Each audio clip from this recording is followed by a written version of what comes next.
महिमा हो दिए हुए इस अवसर के लिए मैं परमेश्वर का और मंडली के एल्डर्स का, एवेंजलिस्ट का मैं धन्यवाद देता हूँ।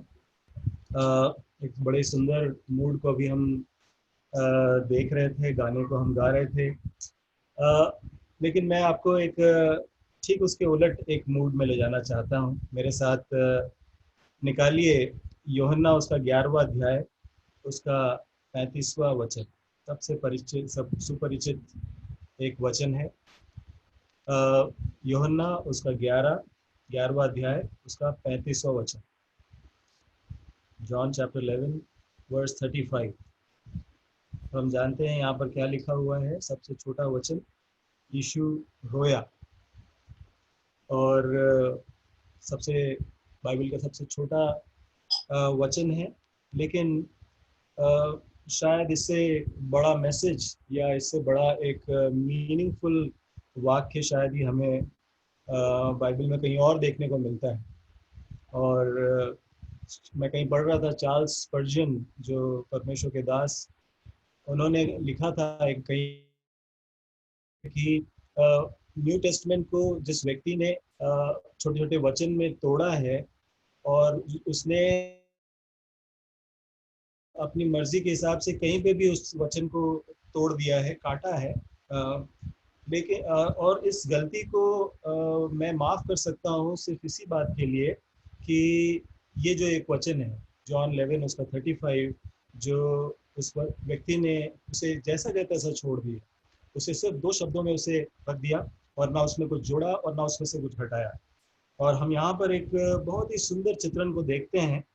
और हम मनुष्य जाति के लिए एक बहुत ही आशा और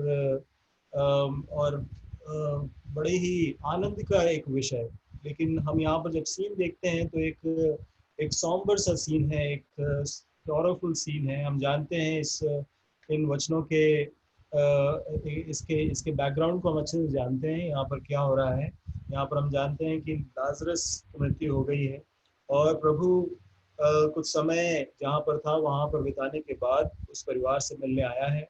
वहाँ उस परिवार की स्त्रियां बहनें जो आके उनसे मिली हैं, और फिर वो जो कब्र में जाता है और फिर वहाँ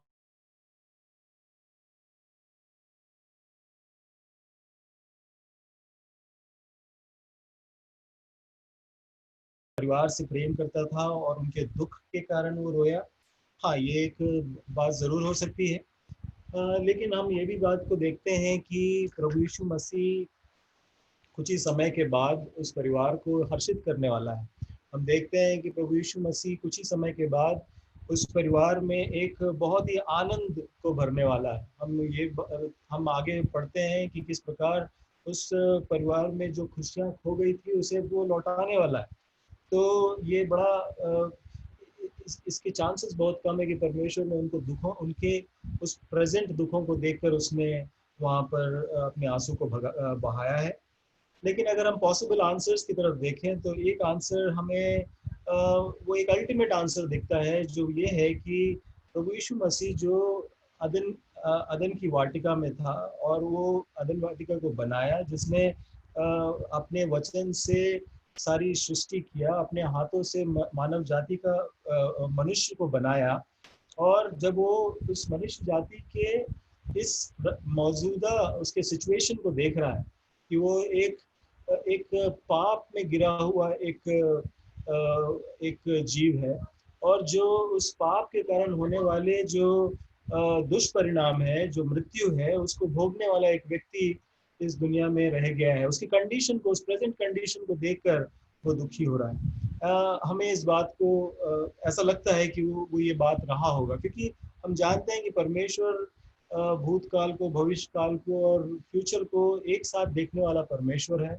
और परमेश्वर जानता है कि हमारी स्थिति क्या है, और परमेश्वर ये भी जानता है कि उसने हमें किस उद्देश्य से बनाया था, किस सुंदरता के साथ बनाया था, हमारा हमें बनाने का कारण क्या था। और कम से कम उसे उसे ये तो उसे ये पता है कि कम से कम इस स्थिति के लिए तो उसने हमें निर्मित नहीं किया। एक हम देखते हैं कि परमेश्वर के अंदर एक पीड़ा को हम यहाँ पर देखते हैं। और एक और बात को अगर हम देखें कि क्या कारण हो सकता है, अगर हम यहाँ पर उसके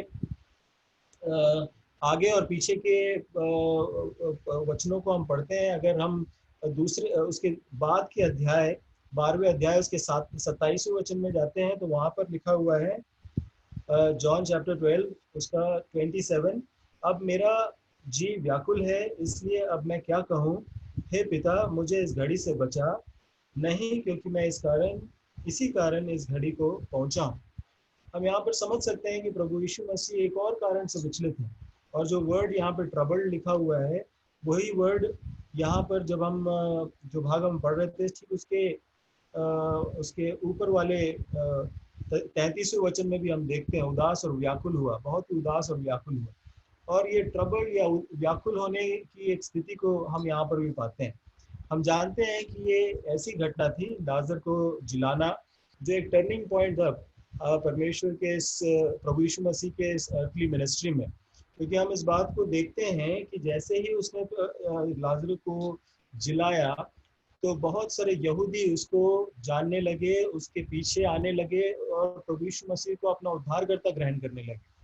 और एक बहुत बड़ी बेदारी यहाँ पर लोगों के बीच में आने लगी। जो लोग अब तक उसके चमत्कारों को देखकर उसको विश्वास भी नहीं कर रहे थे, और वैसे लोग हम यहाँ पे देखते हैं कि प्रभु यीशु मसीह के पीछे चलने लगे। और हम देखते हैं कि ये जो इवेंट है उसने एक ऐसे चेन रिएक्शन को स्टार्ट किया जिसके कारण आने वाले दिनों में उसकी मृत्यु होनी है। हम जानते हैं कि इस कारण से जो यहूदी हैं और उनके जो धर्मगुरु थे बहुत इनसिक्योर होने लगे, और उन्होंने प्रभु यीशु मसीह को मारने का निश्चय कर लिया।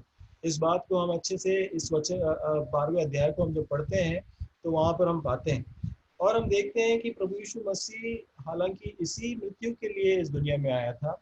वो पहले से ही निश्चित था कि वो मनुष्य जाति के पापों को अपने ऊपर लेकर वो क्रूस की मृत्यु को सहेगा। लेकिन हम जानते हैं कि ये एक बहुत ही कठिन समय है प्रभु के लिए, न सिर्फ प्रभु के लिए बल्कि उसके पिता के लिए भी एक बहुत ही कठिन समय है। हम जानते हैं कि वो उसके लिए ये निंदित मृत्यु सहना शारीरिक मृत्यु से बढ़कर उसके लिए वो जो आत्मिक रीति से जो एक अलगाव पिता के साथ होना था। हम देखते हैं कि उस कलवरी के क्रूस के ऊपर प्रभु जब हमारे प्रभु को पाप बना दिया गया, उसके ऊपर हमारे सारे पापों को उसके ऊपर डाल दिया गया, जब वो पाप बन गया उस समय हम देखते हैं कि पिता ने अपने मुंह को उससे घेर लिया। वो जो सबसे ज्यादा एक कठिनदायक और सबसे मुश्किल एक परिस्थिति को हम देखते हैं, बहुत ही पीड़ा से भरा हुआ एक परिस्थिति को हम देखते हैं। तो ये भी एक बहुत ही इम्पोर्टेंट कारण था। और उससे बढ़कर हम एक और चीज देखते हैं, वो ये है कि हम परमेश्वर के उस हृदय को, और उस परमेश्वर के उस हृदय के एक छोटे से ग्लिम्स को, एक छोटे से एक दर्शन को हम देखते हैं। यहाँ पर परमेश्वर मनुष्य जाति के बारे में क्या सोचता है, परमेश्वर के लिए मनुष्य जाति के प्रति क्या भावनाएं हैं, परमेश्वर हमारे लिए उसकी क्या फीलिंग्स है। हम यहाँ पर देखते हैं कि जब परमेश्वर ने हमें देखा कि हम पाप में पड़ गए हैं, तो हम यहाँ पर जो प्रभु यीशु मसीह का चित्रण है उससे हम ये समझ सकते हैं कि परमेश्वर इनडिफरेंट नहीं है हमारे परेशानियों से। हमारे इस पाप में गिरे हुए अवस्था को देखकर वो उदासीन नहीं है। जो हुआ सो हुआ, जो उसने जैसा किया वैसा हो रहा है, ये नहीं है। बल्कि हम ये देखते हैं कि परमेश्वर एक करुणा से भरा हुआ, एक दया से भरा हुआ परमेश्वर है। उसके दिल को बड़ी आघात और दुख पहुंचता है जब हम इस तरह से हम पाप में पड़ जाते हैं और हमारी स्थिति बिगड़ जाती है। और परमेश्वर जब देखता है कि हमारे जो पाप के जो इफेक्ट हैं, जो जिसमें हम पढ़ के अपनी मृत्यु को पा रहे हैं, उसको देखकर परमेश्वर तड़पता है, और वो एक करुणा से भरा हुआ एक परमेश्वर के रूप में हम देखते हैं। एक और बात को हम देखते हैं, अगर 11वें वचन के 11वें अध्याय के अगर हम 37 और 38वें वचन को हम देखें, यूहन्ना उसका 11 उसका 37 और 38 वहाँ पर लिखा है, परंतु उनमें से कुछ ने कहा, क्या यह जिसने अंधे की आंखें खोली यह भी नहीं कर सका कि यह मनुष्य ना मरता। यीशु ने मन में फिर बहुत ही उदास होकर कब्र पर आया। वह एक गुफा थी और एक पत्थर पर रखा था। तो हम यहाँ पर देखते हैं कि किस तरह से परमेश्वर उनके आसपास के लोगों के विषय में भी दुखी है। वो जानता है कि मैं यहाँ पर एक बड़े इंपॉर्टेंट काम के लिए इस दुनिया में आया हूँ, और वो ये है कि लोग अपने पापी जीवन से फिर कर मेरे ऊपर विश्वास करें ताकि वो अनंत काल का जीवन पाए। और यहाँ पर वो देख रहे हैं कि लोग किस तरह से कुड़कुड़ा रहे हैं और ये सोच रहे हैं कि उसने वो आश्चर्य कर्म किया, ये क्यों नहीं किया, अगर ये कर देता तो वो वाला क्यों नहीं किया। लोग कभी भी सेटिस्फाइड नहीं है परमेश्वर के कारण किए हुए चमत्कारों और कामों से। कोई कभी भी सेटिस्फाइड नहीं। आज भी हम देखते हैं कि परमेश्वर कितना बड़ा चमत्कार क्यों ना कर दे, जो लोग विश्वास नहीं करते हैं वो कुछ और एक्सपेक्ट करते हैं। और हम यहाँ पर यही चीज को हम देखते हैं, परमेश्वर का हृदय यहाँ पर भी आघात आघात हो रहा है। अगर हम ये चारों जो रीजंस मैंने अभी बताए उसको हम अगर एक तरह से कंसोलिडेट करके देखें, तो पहला अगर हम देखते हैं जो परमेश्वर वो अदन की वाटिका में मनुष्य के पाप में पड़ने का जो स्थिति को देख रहा है, तो एक क्रोध भी उसके दिमाग में आ रहा होगा। अगर परमेश्वर प्रभु यीशु मसीह अपने आने वाली मृत्यु के बारे में सोच रहा है और अपने पिता से अलगाव की एक स्थिति को सोच रहा है, तो वहां पर एक पीड़ा को महसूस कर रहा होगा। और अगर हम देखते हैं कि परमेश्वर के हृदय को हमने देखा किस तरह से वो एक करुणा से भरा है, तो वो एक करुणा को भी फील कर रहा है, दया को भी हमारे प्रति महसूस कर रहा है। और हम एक और चीज को जब हम चौथी बात जो हमने देखा कि किस तरह से लोग कुड़कुड़ा रहे हैं, लोग डिससेटिस्फाइड है, परमेश्वर उनको भी देखकर डिसअपॉइंटेड फील कर रहा होगा। ये चार चीज अगर हम देखें, क्रोध, पीड़ा और उसके मन में जो करुणा है और एक निराशा या मायूसी, इस सब को जब हम देखते हैं उसके मन में और उसका रिजल्ट क्या निकलता है, हम यहाँ पर देखते हैं कि परमेश्वर रोता है, प्रभु यीशु मसीह रो रहा है। एक बहुत ही सुंदर चित्रण को हम देखते हैं। क्या हमारे जीवन में इस तरह की परिस्थिति आती है जब हमारे अंदर क्रोध उत्पन्न होता है, जब हम पीड़ा में रहते हैं? क्या जब हम लोग को चारों तरफ तड़पते हुए देख रहे हैं उस समय हमारे मन में कोई सिंपैथी आती है? और क्या निराशा जब हमारे जीवन में आती है लोग के अविश्वास को देखकर या उनके जीवनों को देखकर, तो क्या हमारे जीवन में इस प्रकार की प्रतिक्रिया है? मैं जब सोच रहा था कि हम क्या सीख सकते हैं प्रभु यीशु मसीह से, सिर्फ हम उसके नेचर को समझ लेने से क्या हमारे लिए काफ़ी है? हम जानते हैं कि परमेश्वर के लिए जब हम खो जाते हैं, जैसे कि हम उड़ाव पुत्र के विषय में देखते हैं और उस खोए हुए सिक्के और उस खोए हुए लैम्प के विषय में देखते हैं, तो प्रभु बार बार हमें उस खोए हुए चीज़ों को या खोए हुए मनुष्यों के विषय में हमसे इसलिए कह रहा है क्योंकि परमेश्वर का हृदय बहुत अ, अ, अ, अ, अ, दुख से भर जाता है जब वो ये देखता है कि हम हो चुके हैं, हम उससे दूर हो गए। और जो हम अगर हम ये सोचें कि हमारी प्रतिक्रिया क्या है, हम जब इस दुनिया में रहते हैं क्या हमारी प्रतिक्रिया भी यही है? क्या हम भी एक पीड़ा से भरते हैं, हमारे अंदर भी एक दर्द महसूस करते हैं कि लोग हमारे चारों तरफ खो रहे हैं और वो मृत्यु को पा रहे हैं? या हम अभी भी उदासीन हैं, हमको ऐसा लगता है कि जो चल रहा है चलने दीजिए, हमारा तो उद्धार हो चुका है और जो हो रहा है सो हो रहा है और हमने तो अपनी तरफ से जो भी करनी थी कोशिश कर ली है। क्या हमारे हृदय में प्रभु यीशु मसीह के गुणों का एक थोड़ा सा भी फ्रैक्शन है? मैं अपने विषय में इस बातों को सोच रहा था कि क्या मैं कभी इस तरह से सोच पाता हूँ कि परमेश्वर के लोग जो हैं परमेश्वर से दूर हो रहे हैं, मर रहे हैं और उससे हमेशा के लिए अलगाव हो जा रहा है? क्या उसके प्रति उसके रिएक्शन में मेरा हृदय इस तरह से श्वेत हो रहा है?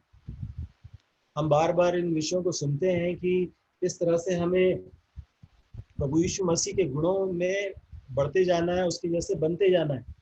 क्या उनमें से ये गुण नहीं है कि हम जब चारों तरफ अपने देखें तो हमारे हृदय तड़पे इस बात को देखकर कि लोग लोग नाश हो रहे हैं।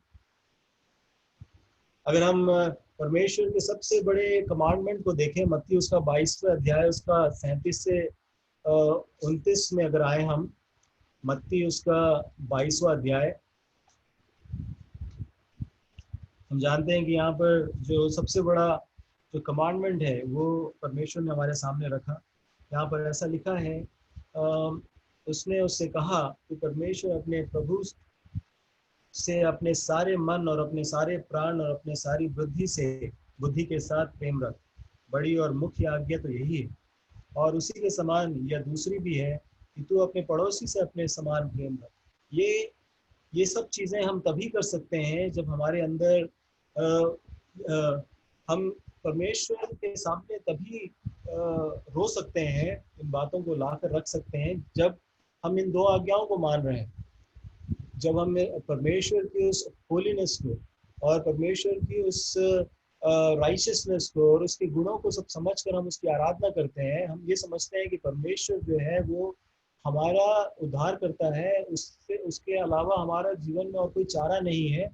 और जब हम अपने चारों तरफ मुड़ के लोग को देखते हैं, जो लोग उस अल्टीमेट जो छुटकारा है उससे वंचित हैं, अभी भी तड़प रहे हैं, और जब हम उनको देखकर हम उनसे प्यार करते हैं, तभी जाके हमारे अंदर ये एक एक्सप्रेशन निकल सकता है, जिस प्रकार का एक्सप्रेशन हम प्रभु यीशु मसीह के अंदर देखते हैं। और अगर हम देखें कि हम परमेश्वर ने हमें इस जगह पे क्यों रखा है, क्यों मुझे किसी और देश में क्यों नहीं पैदा किया, ऑस्ट्रेलिया में या इराक में क्यों नहीं पैदा किया, क्योंकि परमेश्वर की एक योजना है कि मैं यहाँ के लोगों के लिए, मैं यहाँ अपने आसपास के लोगों के लिए मैं तो परमेश्वर के सामने आऊँ, परमेश्वर से प्रार्थना करूँ, और परमेश्वर को के सामने अपने लोगों को, जो लोग हमारे आसपास के लोग हैं, उनको परमेश्वर के सामने रखूं। क्या हमारे जीवन में प्रभु यीशु मसीह के जैसे वो आंसू है? क्या हम परमेश्वर के सामने अपने आंसू को बहाते हुए आते हैं अपने परिजनों के लिए जो हमारे आसपास हैं, जो नाश हो रहे हैं? क्या हमारे अंदर वो एक बर्डन है, क्या हमारे अंदर वो भार है परमेश्वर के प्रति, उन लोगों के प्रति जो परमेश्वर से दूर हो रहे हैं? प्रभु यीशु मसीह ने हमसे कहा कि cast all your burden on me, अपने जो जितने भी भार है वो मेरे ऊपर डालो। मत्ती उसका 11 उसका 28-29 को देखेंगे। मत्ती उसका 11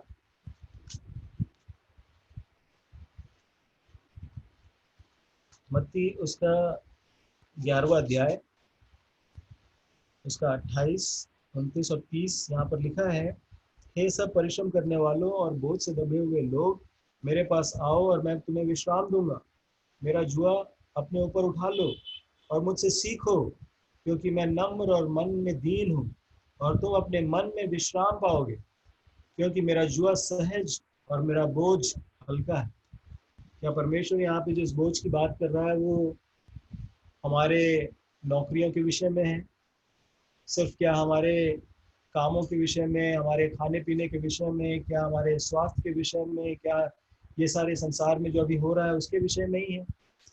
क्या परमेश्वर जो बोझ की बात कर रहा है वो उन नाश होने वाली आत्माएं जो हमारे चारों तरफ हैं उसके विषय में नहीं है? क्या परमेश्वर हमें ये नहीं कह रहा है कि वो जो बोझ है वो लाओ मेरे पास और मेरे ऊपर डालो? परमेश्वर कह रहा है, प्रभु यीशु मसीह कह रहा है कि मेरा जुआ जो है वो हल्का है, क्योंकि हम जानते हैं कि प्रभु हमारा जो परमेश्वर है, जो हमारा उद्धार करता है, वो हमें उस बोझ को उठाने में सहायता करता है। उसका बोझ हल्का है। संसार का बोझ बहुत ज्यादा भारी है, हम इसको सह नहीं सकते हैं। परमेश्वर से अलगाव जो बोझ है वो हम नहीं सह सकते, लेकिन हम परमेश्वर के सामने जब आते हैं और अपने परिजनों को परमेश्वर के सामने रखते हैं तो वो बोझ बहुत इम्पोर्टेंट है। परमेश्वर सहायता करे हम लोग हमको कि उस बोझ के साथ हम परमेश्वर के सामने अपने जीवन को जी सकें। पिछले दिनों हम सुन रहे थे किस प्रकार उस स्त्री के विषय में जो अपने घड़े को वहां पर पटक कर सुसमाचार सुनाने चले जाती है। एक अर्जेंट, एक मैसेज, एक इमीडिएट मैसेज, एक बहुत ही खास मैसेज को देने के लिए वो चलेगी। मैं उस दिन मैं सोच रहा था, अर्जेंट मैसेज पहले कैसे आता था, एक टेलीग्राम के रूप में आता था। जैसे ही टेलीग्राम हमारे घरों में आता था तो लोग दुखी हो जाते थे, पहले पता नहीं क्या दुख के समाचार है, लेकिन वो दुख का समाचार बड़ी ज़रूरी होती थी और हमको बहुत जल्दी मिलना ज़रूरी होता था। क्या हमारे लिए ज़रूरी नहीं कि ये दुख का समाचार हम हमारे परमेश्वर के सामने बड़े दुख के साथ, बड़े बोझ के साथ हम बड़ी जल्दी परमेश्वर के सामने रखें, क्योंकि हम जानते हैं कि हमारे चारों तरफ बहुत सारे लोग नाश हो रहे हैं। मैं अपनी बात अगर करूं तो बचपन से ही मुझे ऐसा लगता था कि मैं बहुत ही देशभक्त टाइप का, मेरे अंदर पेट्रियटिज्म थोड़ा सा कुछ ज़्यादा ही था। मुझे ऐसा लगता था कि मैं बड़े होके आर्मी आर्मी ज्वाइन करूंगा, और मैंने कोशिश भी की, हुआ नहीं मगर। और क्योंकि मैं अपने देश से बड़ा लगाव सा था, मैं कुछ करना चाहता था अपने देश के लिए। लेकिन जैसे जैसे मैं बड़ा होता गया और यहाँ की पॉलिटिकल सीन और लोगों को की सोच और उनकी जो तर्कहीनता और ये सारी चीज़ों को देखकर मेरे अंदर एक ऐसा लगने लगा था कि क्या, मतलब एक उदासीन महसूस करने लगा था मैं। मुझे ऐसा लगता है कि क्या क्या मतलब है उनके बारे में सोचने का। अपनी लाइफ को जीना चाहिए, अपनी आराधना करनी चाहिए, अपने जीवन को जीकर आगे बढ़ना है। और इवन यहाँ तक कि जब मैं टीवी में जब नेशनल एंथम बजता था तो मैं खड़े हो जाता था बचपन में, लेकिन अब वो सब चीज़ें चेंज हो गया। अब वो इमोशंस देखने को मेरे अंदर मैं महसूस नहीं कर पाता। मैं पर्सनली इस बात को मैं एडमिट कर सकता हूँ आपके साथ। लेकिन मैं जब यहाँ पर प्रभु यीशु मसीह के विषय में पढ़ रहा हूँ, तो यहाँ पर बड़ी अमेजिंग बात है कि किन लोगों के लिए रो रहा है। ये उन लोगों के लिए रो रहा है जो उसके विरुद्ध में खड़े हैं। हम देखते हैं कि ये वो लोग हैं जो अल्टीमेटली प्रभु यीशु मसीह का मर्डर करने वाले हैं। हम यहाँ पर देखते हैं यूहन्ना उसके पहले अध्याय में उसके 11वें वचन में हम देखते हैं कि वचन देरहारी हुआ उनके, और यहाँ पर लिखा है वो अपने घर आया और उसके अपनों ने उसे ग्रहण नहीं किया। हम ऐसे लोग को देख रहे हैं जो परमेश्वर के विरुद्ध में खड़े हुए लोग, जिनके बीच परमेश्वर डेरा करने के लिए आया था। मान लीजिए हम सब यहाँ पर जितने भी लोग हमारी मंडली में लोग हैं वो सब बाहर से आए हुए लोग हैं। मान लीजिए किसी दिन हम अपने घरों को वापस जाना चाहें और वहाँ पर लोग हमारे साथ ऐसे बर्ताव करें तो कैसा महसूस करें? हम तुरंत वहाँ से छोड़ के आ जाएंगे। लेकिन हम यहाँ पर प्रभु यीशु मसीह को देख रहे हैं, ऐसे ऐसे व्यक्ति के रूप में हम देख रहे हैं जो ऐसे लोग के लिए प्रार्थना कर रहा है जो जो उसके अल्टीमेट उसकी मृत्यु का कारण बनने वाले, जो उसको तिरस्कार करने वाले, जिसके जिसके कारण उसके शरीर कोड़ों की मार से टुकड़े टुकड़े होने वाला है, जिसके हाथ उसके सर के ऊपर कांटों का मुकुट। हम देखते हैं वो सारे दुख वो लोग दे रहे हैं जिनके लिए प्रभु यीशु मसीह प्रार्थना कर रहे हैं। जब मैं ये भाग को हम पढ़ रहा था तो मैं उस समय रियलाइज कर रहा था कि मैं कितना मूर्ख, मेरे अंदर वो भावना क्यों नहीं आती। प्रभु परमेश्वर ने मुझे इस स्थान में, इस देश में, इस शहर में एक पर्पस के साथ रखा है, ताकि मैं परमेश्वर के सामने अपने आंसुओं को बहाऊं, परमेश्वर के सामने गिड़गिड़ाऊं यहाँ की लोगों के आत्माओं के लिए। जब तक हम परमेश्वर के उस करुणा को महसूस नहीं करेंगे अपने जीवन में, जब तक हम परमेश्वर के प्रभु यीशु मसीह की उस करुणा को हम अपने जीवन में नहीं महसूस करेंगे, तब तक हम लोगों के बीच में वचन लेके नहीं जा सकते। कई बार हमें ऐसा लगता है कि हम बहुत सारे काम कर दें और कई जाके लोगों को सुनाएं, उनके तर्क को अपने तर्क से डिफीट करें और बहुत सारी चीज़ें उनके बीच में करें, ऐसा लगता है। लेकिन जब तक हम घुटनों पर आकर अपने आंसुओं को बहाकर परमेश्वर के सामने गिड़गिड़ाएंगे नहीं, हमारी हृदय में उनके प्रति करुणा नहीं रहेगी, तो हम कुछ भी नहीं कर सकते। इस बात को जानना हमारे लिए बहुत ज़रूरी है प्रिय, ये मेरे लिए जानना बहुत ज़रूरी है। मैं कहीं पर पढ़ रहा था कि साल्वेशन आर्मी, जैसे कि आप जानते हैं, वहाँ काम करने वाले कुछ लोग कहीं किसी जगह पे काम करते थे, और उन्होंने एक दिन अपने प्रमुख को लिखा वापस कि हम यहाँ बहुत काम कर रहे हैं, आउटरीच का काम बहुत चल रहा है, ट्रैक डिस्ट्रीब्यूट कर रहे हैं हम, डोर टू डोर मिनिस्ट्री कर रहे हैं, हम लोगों के बीच में प्रचार कर रहे हैं, हम स्कूल कॉलेज में मिनिस्ट्री चला रहे हैं, लेकिन कोई फर्क पड़ता दिख नहीं रहा है, क्या करें? कोई आप सुझाव दीजिए।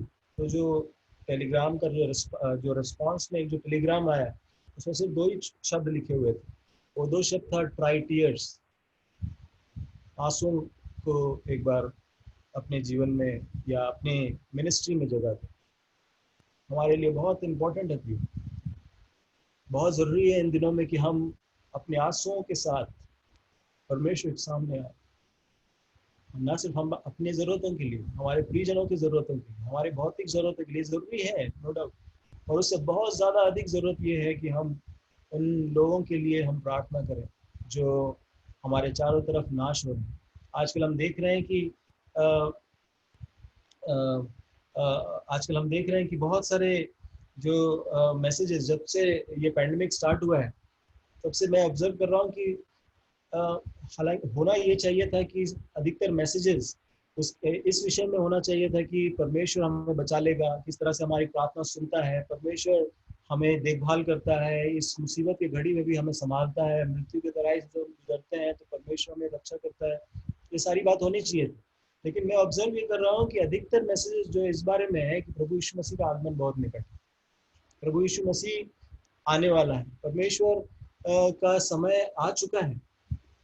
हम एकदम कल भी हम भाई से सुन रहे थे, वो 7वें हजार के साल में है और परमेश्वर कभी भी आ सकता है। इसका मतलब ये है कि परमेश्वर आएगा और हम उठा लिए जाएंगे, लेकिन ये इस बात की इसमें ये भी बात है कि जब परमेश्वर आके हमें ले जाएगा तो ऐसे ही बहुत सारे लोग हैं जो छूट जाएंगे।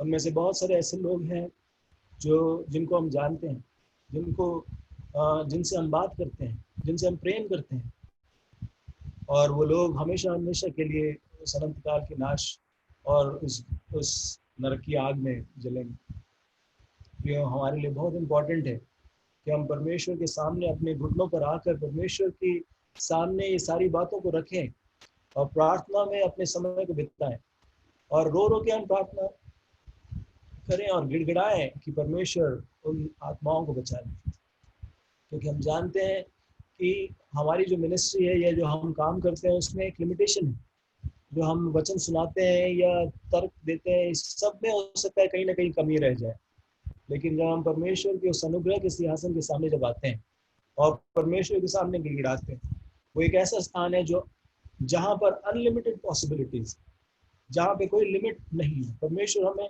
वो सब कुछ देने के लिए तैयार है जो हम मांगते हैं। हम परमेश्वर के हृदय को समझकर हम परमेश्वर के सामने अपनी विनतियों को रखते हैं, परमेश्वर देने के लिए तैयार है।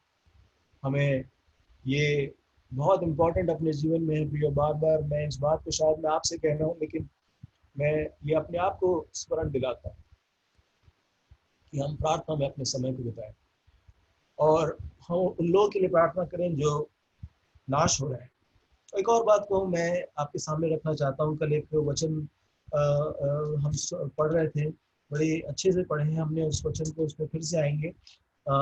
यूहन्ना उसका पहला अध्याय उसका 14वां वचन, यूहन्ना उसका पहला अध्याय उसका 14वां 14th वर्ष, और वहाँ पर लिखा है, और वचन देहधारी हुआ और अनुग्रह और सच्चाई से परिपूर्ण होकर हमारे बीच में डेरा किया, और हमने उसकी ऐसी महिमा देखी जैसे पिता के इकलौती की आत्मा की महिमा। तो यहाँ पर हम दो दो शब्दों के ऊपर हम अगर ध्यान दें, देदारी और महिमा।